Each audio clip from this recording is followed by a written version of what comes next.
শুভ 25শে বৈশাখ। আজকে লাঞ্চে বানিয়ে নিলাম আমি চাইনিজ কম্বোর রেসিপিটা। তোমরাও বানিয়ে খেও, খুব ভালো লাগবে। এবার রেসিপিটা কীভাবে বানিয়েছি দেখো। প্রথমে আমি নুন দিয়ে দেরাদুন চালটাকে সেদ্ধ করতে বসিয়ে দিয়েছি, আর ভেজিটেবিলগুলোকে আমি চপ করে নিয়েছি। মাংসটাও ম্যারিনেট করে নেব আমি। এই যে পেঁয়াজ রসুন দিয়ে, এদিকে ক্যাপসিকাম, কাঁচা লঙ্কা, স্প্রিং অনিয়নও রেখেছি, এগুলোও চপ করে নেব।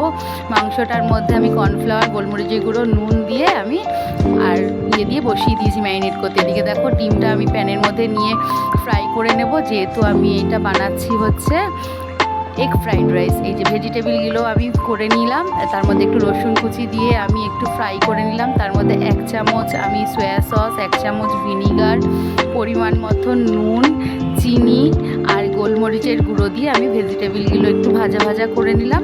এর মধ্যে দিয়ে দেবো আমি সেদ্ধ চালটা, আর একটুখানি আমি রেড চিলি পেস্ট দিয়েছি, তোমরা রেড সসও দিতে পারো। এই যে আমি ভাতটা দিয়ে নিলাম, দিয়ে আমার তৈরি হয়ে গেল এগ ফ্রাইড রাইস। এই যে নামানোর আগে আমি ডিম কুচিগুলো দিয়ে দিলাম ফ্রাইড, আর তার ওপর দিয়ে একটু স্প্রিং অনিয়নও ছড়িয়ে দিলাম।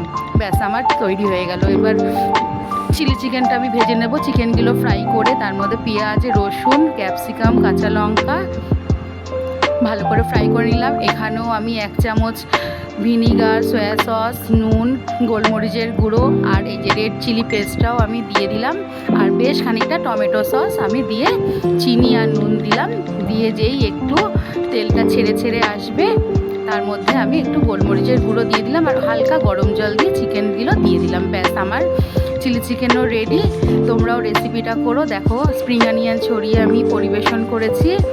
দেখো তোমরাও বানিয়ে খেও, খুব ভালো লাগবে। বাচ্চাদের তো মোস্ট ফেভারিট, আমার মেয়ের ভীষণ পছন্দের একটা জিনিস। তোমরাও বানিয়ে খেও। রেসিপিটা কেমন লাগলো আমাকে জানিও। টাটা।